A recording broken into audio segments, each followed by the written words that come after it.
evening. This is Ronald Reagan, President of the United States.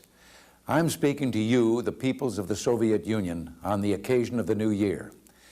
I know that in the Soviet Union, as it is all around the world, this is a season of hope and expectation, a time for family to gather, a time for prayer, a time to think about peace.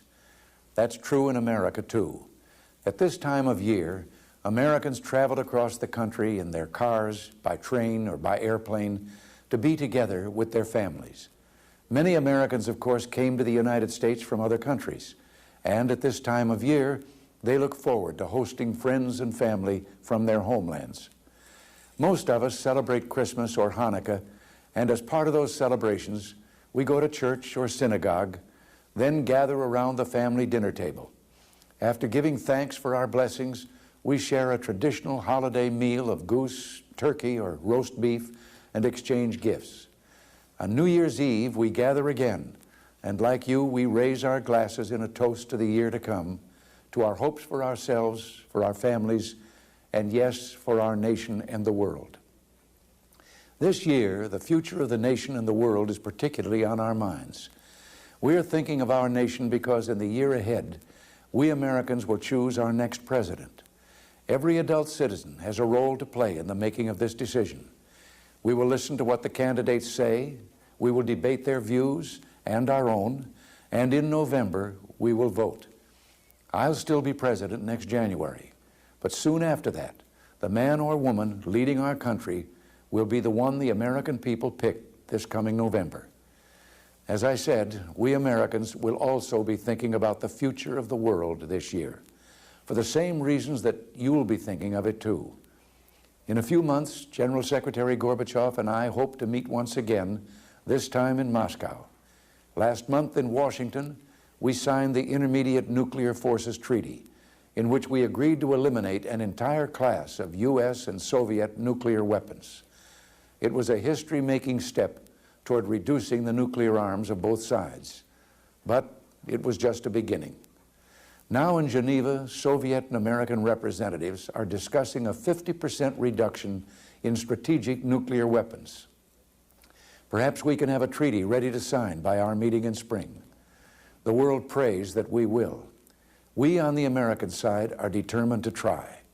You see, we have a vision of a world safe from the threat of nuclear war, and indeed all war. Such a world would have far fewer missiles and other weapons. Today, both America and the Soviet Union have an opportunity to develop a defensive shield against ballistic missiles, a defensive shield that will threaten no one. For the sake of a safer peace, I am committed to pursuing the possibility that technology offers. The General Secretary and I also anticipate continuing our talks about other issues of deep concern to our peoples. For example, the expansion of contact between our peoples and more information flowing across our borders. Expanding contacts and information will require decisions about life at home that will have an impact on relations abroad.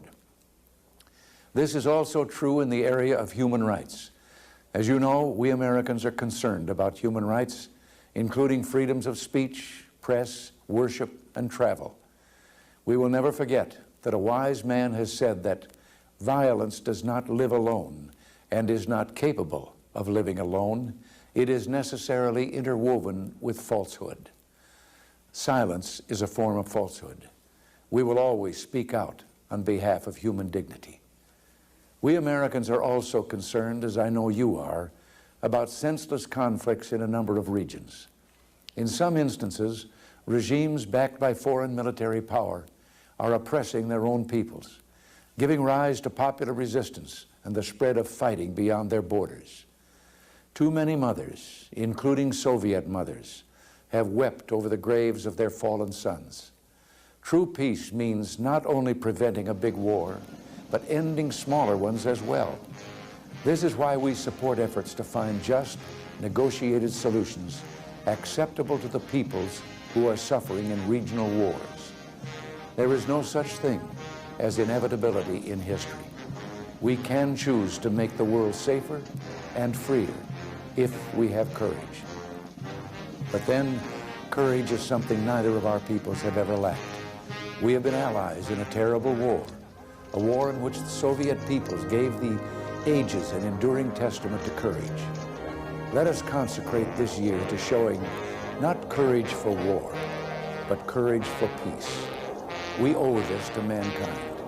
We owe it to our children and their children and generations to come. Happy New Year. Thank you. God bless you.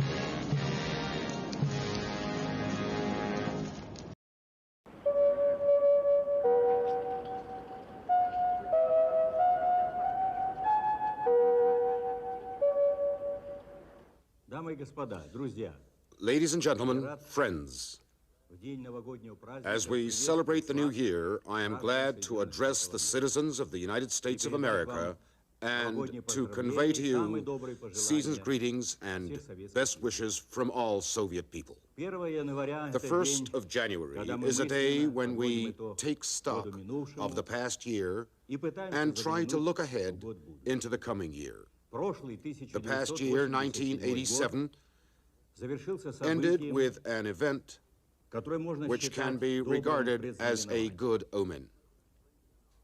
In Washington, President Reagan and I signed the treaty on the elimination of intermediate and shorter-range missiles.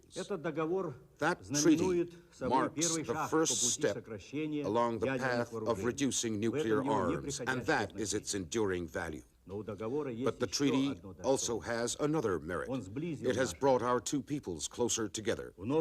We are entering the new year with a hope for continued progress, progress towards a safer world. We are ready to continue fruitfully the negotiations on reducing strategic arms with a view to signing a treaty to that effect even in the first half of this year. We would like without delay to address the problem of cutting back drastically conventional forces and arms in Europe. We are ready for interaction in resolving other problems, including regional ones. I think it can be said that one of the features of the past year was the growing mutual interest our two peoples took in each other. Contacts between Soviet and American young people, war veterans, scientists, teachers, astronauts, businessmen, and cultural leaders have expanded greatly. Like thousands of strands, those contacts are beginning to weave into what I would call a tangible fabric of trust and growing mutual understanding.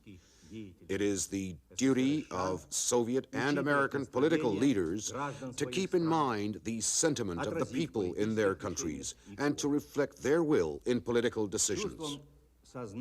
The Soviet people are getting down to work in the new year with an awareness of their great responsibility for the present and for the future. There will be profound changes in our country along the lines of continued perestroika, democratization, and radical economic reform. In the final analysis, all this will let us move onto a broad avenue of accelerated development. We know that you Americans have quite a few problems too. In grappling with those problems, however, I feel that both you and we must remember what is truly crucial. Human life is equally priceless, whether in the Soviet Union, the United States, or in any other country. So let us spare no effort to affirm peace on earth. Ladies and gentlemen, during the official departure ceremony in Washington, I said with regret that on that visit, I had had little chance to see America. I feel, however, that I did understand what is most important about the American people, and that is their enormous stock of goodwill. Let me assure you that Soviet people, too, have an equally great stock of goodwill. Putting it to full use is the most noble and responsible task of government and political leaders in our two countries. If they could only do that, what is but a dream today would come true. A lasting peace, an end to the arms race, wider-ranging trade, cooperation in combating hunger, disease, and environmental problems, and progress in ensuring human rights and resolving other humanitarian issues. May the coming year of 1988 become an important milestone as we move down that road. In concluding this New Year address to the people of the United States of America, I wish peace, happiness, and joy to every American family. A Happy New Year to all of you.